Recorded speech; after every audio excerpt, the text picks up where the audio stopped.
What's up with copper? Welcome to the call. I'm Jay Sapsford. As the world races to rebuild grids, arm allies, and power new technologies from EVs to AI, copper is the common denominator. It's in the circuits, the cables, the connective tissue of the next industrial era. Thus, copper joins the ranks of other geopolitical assets, including oil, steel, and critical minerals. But there's a problem. The US doesn't make enough of it, and our rivals do. So my question for today's guest, is copper the next battleground? Joining us now is Jeffrey Currie, Chief Strategy Officer for Energy Pathways at Carlyle. He's also one of the most widely followed voices in global commodity markets. Jeff, welcome to the call. Great, thanks for having me. Jeff, you've got a well-honed thesis about geopolitics and critical resources, but let's start with last week's news. Why was the copper industry caught off guard by the announcement of recent tariffs? Well, I think it initially begins with the fact that the Trump administration included refined copper in the potential tariffs. However, it was well known back then, we discussed it in our circles that, hey, you could tariff copper as high as you want, but it's going to be really difficult to stimulate, particularly mine or ore grade copper, let alone refined copper. So it really didn't make a lot of sense of including the refined copper initially, but because it was communicated, we saw investors, traders bringing in physical copper into the United States. Prices skyrocketed. They were up 28% year to date. And then when it became clear on that morning of, I think it was July 30th, that they weren't included, I've been doing this nearly 3 decades, and I've never seen a sell-off of that magnitude other than maybe oil at the end of a war. It's really rare you see a market in commodities drop that much, but it basically took out all of that premium. Now, the ultimate decision that the Trump administration made, I think, was the right one to stimulate the downstream fabrication where you can actually get results from the tariff, because you're now going to have to import it. I also want to emphasize that U.S. copper is still trading at a premium to the rest of the world because they did not completely rule out. They just said, we're going to go back and look at it and see, hey, if we do this, can we actually stimulate mine supply or refined supply? But I think the key point here of why it was such a violent move is it was included initially, and then the morning when they made the announcements, they decided to not include it. Well, to that point, one of our members is asking that now that raw copper has been exempted from the tariffs, what happens to the stockpiles? As you know, a lot of people were stockpiling in anticipation that the tariffs would be much broader than they actually ended up being. Yeah, I think you're stuck. Typically the U.S. would, import, somewhere between, it's 60,000 tons a month. So 60 times 12, 400, somewhere in that 600,000 ton, range. So if you have basically 1.2 million tons of copper brought into the U.S., you got an extra 600,000. Call it 2x. Um, that is a significant amount, but it's not, we don't know whether or not you end up getting a tariff sometime early next year when they make these decisions again. So we're not seeing it move out. Again, the ARB is not moving this copper out. You could move it into LME warehouses in New Orleans or something like that. But at this point, I think it's pretty reassuring that the market's kind of found a bottom.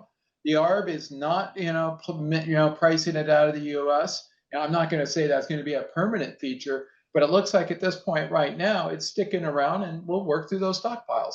All right, so Jeff, we're throwing up a chart, and this speaks to what you were just talking about. It shows the mismatch in the U.S. over supply and demand in copper. Last year, the U.S. consumed 1.6 million tons of copper.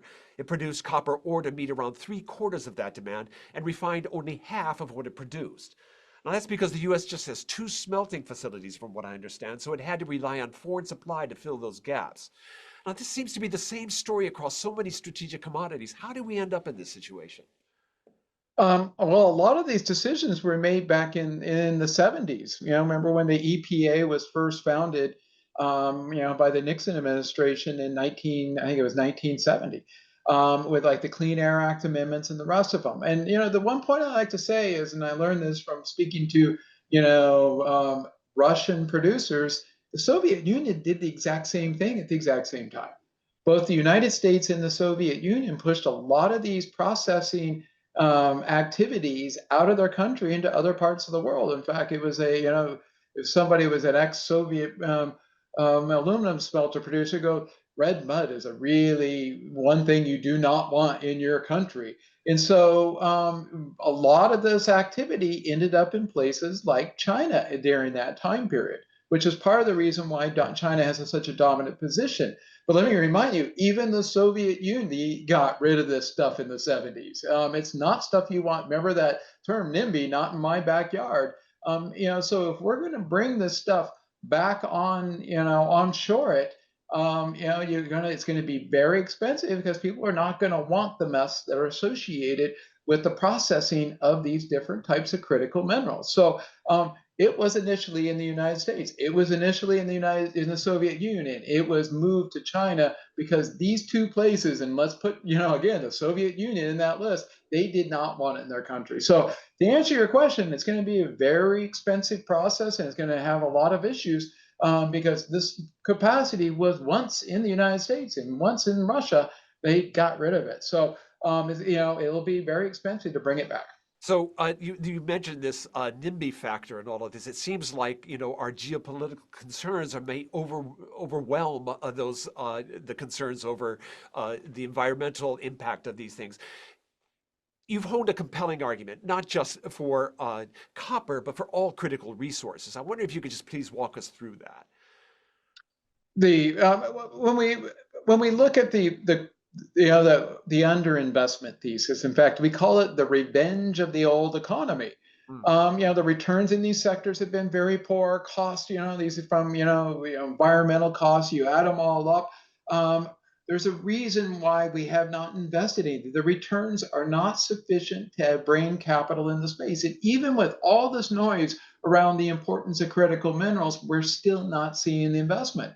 In fact, last year, globally in copper at the mine level, it was the lowest level of project applications that we have seen in 15 years. And so far in 2025, we have yet to see an uptick.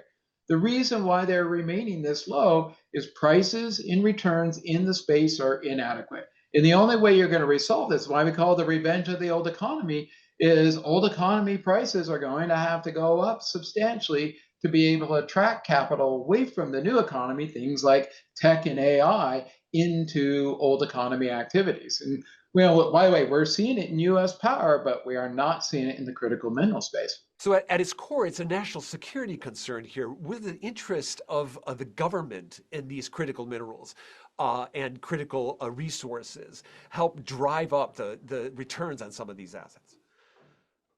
Well, I mean, ultimately, the only way you're going to drive up the returns on the asset, you got to run out of it. And the higher, the shortages create a spike in prices, which is what we saw in 21 and in 2022, particularly around the Russian invasion of Ukraine. And we started to see activity pick up. But, the battle against inflation put downward pressure on all types of commodity prices. And as a result, the investment stopped. And we're in a situation in which I don't care if it's copper, critical minerals, and the rest of them. We're just simply not seeing the capital come to the space to be able to grow the supply. So is defense spending going to drive some of this investment, do you think? As you mentioned in some of your recent writings, you wrote quite eloquently about the rise in defense spending going to be, focused in this area. I'm just wondering what that might be, particularly when it comes to decarbonization. Let's talk about I like to call it the 3 Ds of copper demand: decarbonization, deglobalization, which defense falls into that, and we'll talk about that in a minute. And then the third D is digitalization, put AI and tech into that. So let's go your point about decarbonization. When we first came out with this thesis of copper is the new oil, your point about how copper is strategically the most important commodity now, more so than I would argue even oil. Our thesis was really predicated on the strong demand for green capex, for renewables, EVs, and the electrification of the world. That's why ultimately we argued that copper is the new oil because we're going to electrify the world. The thesis played out much faster than we'd ever thought. And the big driver of that ended up being China. China can produce the world's, we look at, the capacity to produce EVs. It exceeds 30 million units a year. It's the demand in the U.S. is for all cars is 17. Actually, it's around 15 million units a year. So we're talking double the capacity just the EVs. It was solar panels. It was everything you can possibly imagine. So the overbuild in China was much greater than we thought, and the run-up in prices consequently were much greater than we thought. So you've mentioned competitors like China. I'm going to throw up a chart here that you were talking about this capacity. Have a look at this. It's China's copper smelting capacity is more than that of the next 10 countries combined. And it's widely reported that these foundries are heavily subsidized and in some cases running at a loss. How do you compete with that? Um, you don't, and neither can the Chinese in terms of the profitability, which is why one of the Chinese government initiatives are supply side reforms on many of these different activities, particularly EVs, solar panels, lithium batteries, all of this. Because your point here, the excess capacity is so large that it actually even weighs on Chinese profitability, which is why they've established. This is very similar to the supply side reforms that we saw in China in that 2016, 2017 period when, again, commodity prices came off very sharply. Now, the one thing I want to point out is they're going to reform, and their idea of reform is just get rid of the low performing producers. I mean, they're going to do it with everything but the picture you put up. And I think the reason why they're going to do it with everything but the picture you put up, by the way, I'm going to put all the critical minerals processing. They're going to keep that. And the reason they're going to do that is, I think, critically to your point, which is because of the strategic nature of these assets. But everything else is going to be put through the supply side reform, with the exception of Well, that. that raises a question one of our members is asking. If you've got a global glut in copper smelting, means that on a spot basis, many smelters are probably operating at a loss. What does that mean for increasing U.S. smelting capacity? Who's going to invest in a smelt here in the United States or a smelting operation in the United States when the rest of the world is losing money on this? By the way, that's a really good point. That's why we call it the revenge of the old economy. The old economy is going to make it really difficult for the rest of the economy because we have not been making these investments. And by the way, those smelter margins are called TC charges, and you're absolutely right; they're negative right now.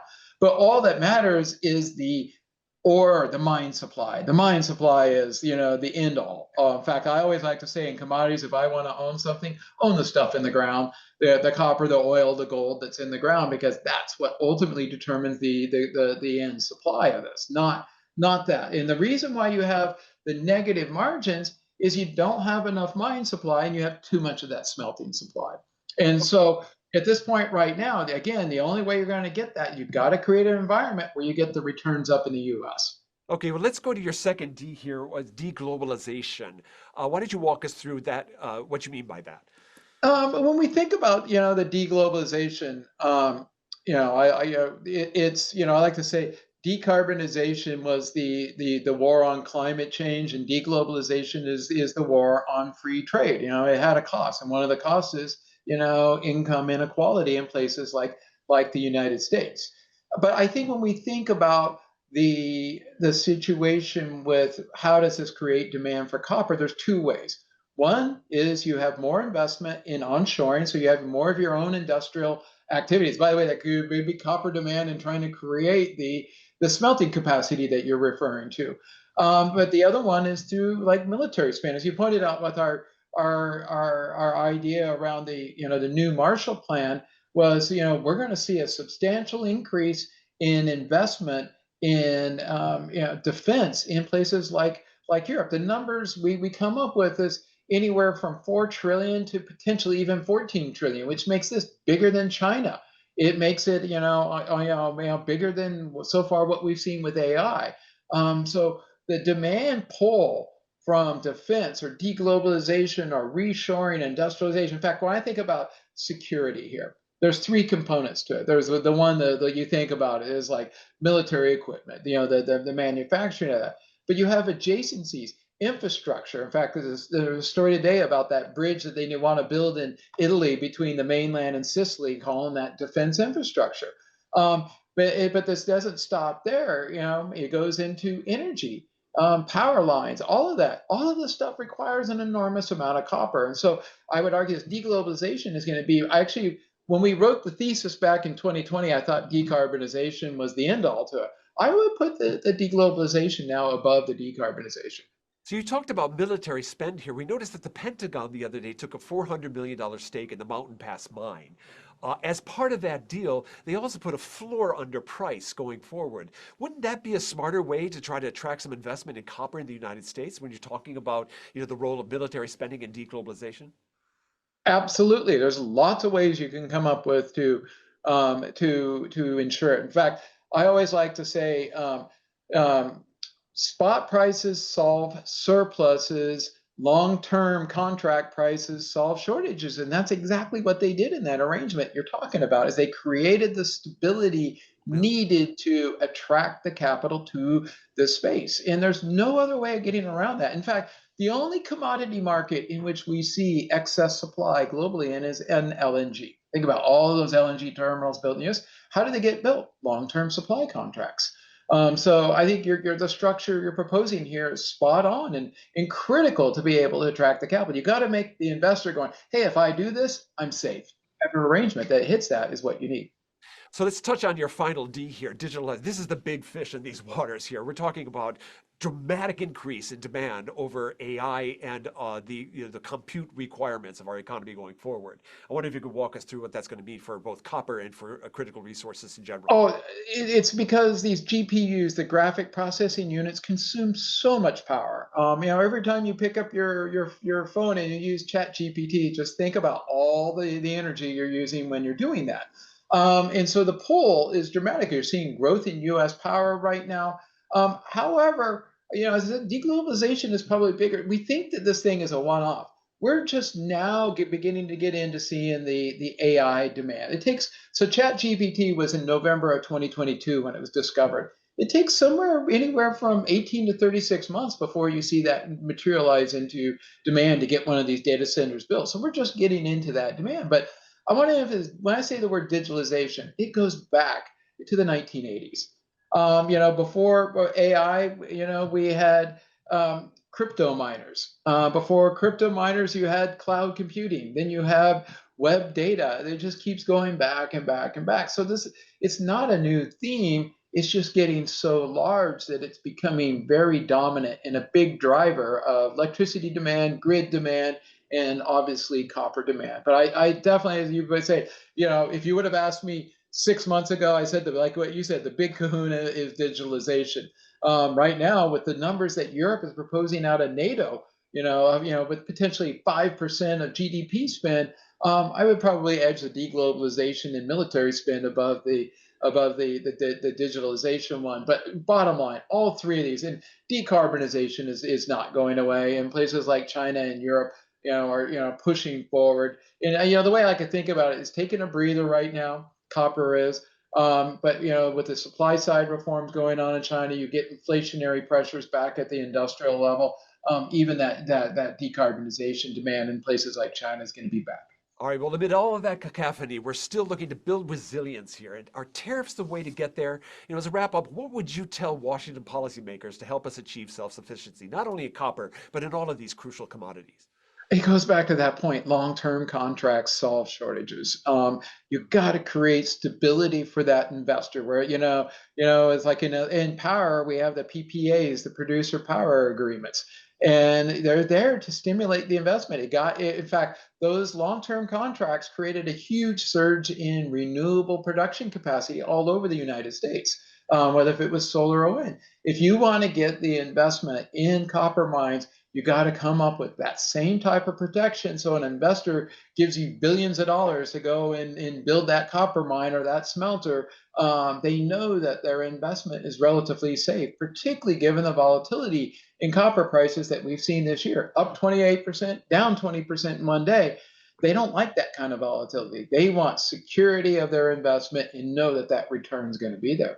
Well, clearly, the security of investment is going to be a central concern for our future as we try to develop these resources. Jeff Currie, Chief Strategy Officer for Energy Pathways at Carlyle, thank you so much for joining us on the call. We appreciate your insights.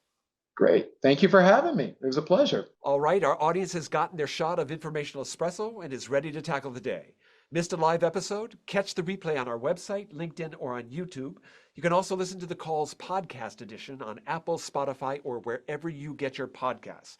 Thank you to our members for joining us today. This is our final episode of this season. It has been an honor to welcome guests on your behalf, and we'll see you again in September with a timely lineup of unique guests. This has been The Call, brought to you by the Global Intelligence Desk, asking the right questions to navigate uncertain times.